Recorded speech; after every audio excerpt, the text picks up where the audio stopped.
आगे तो रास्ता घाट बहुत असुविधा थिला कौन प्रकार फैसिलिटी नहीं थे आज्ञा ज्ञान बोलबार जिनिस भी आम पाखे नहीं थे खाली हल नंगल धरिक चाष करवार थिला मुई बहुत दृढ़तार सहित गोटे 4000 टंकार आज्ञा सेकेंड हैंड पाइपटे आनलु तो तापर आम से पंप्रे एका कुआ दीटा कुल्ली दीटा कुआँ भी आम सक्सेस नहीं पालु तो 2011 मसीह आज्ञा ओडिशा सरकार डिक्लेयर है जे बिजु कृषक योजना रे चाषी मान के दीप बोरवेल मिलवा अति शीघ्र शीघ्र आज्ञा 3 मास भितर आमके तामाने बोरवेल कुड़े देले आम 2-2.5 लाख टंकार काम आज्ञा केबे भी आम जीवन रे नहीं करि पारि तो गवर्नमेंट इटा गोटे साहाय्य कले तापर देखो सिंचाई योजना इटा गोटे भी भल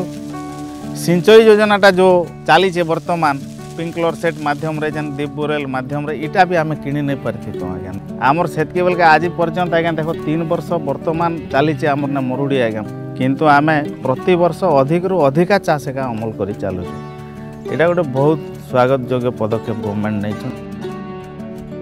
आमके खुशी लगुचे आज्ञा से चाष के देखले घर के जीवा के इच्छा नहीं लगवा पिला बिहा गोटे खुशी रे करि पारली झील बाहा करि पारली मोर नाती नातिन दुईटा के भल पाठ पढ़ी पार्बी बोलिकर मोर संबलता अच्छे किछि किछि दैनंदिन संचय भी हो पारुछे अरे ये वर्ष मुई घरटे करबी आज्ञा।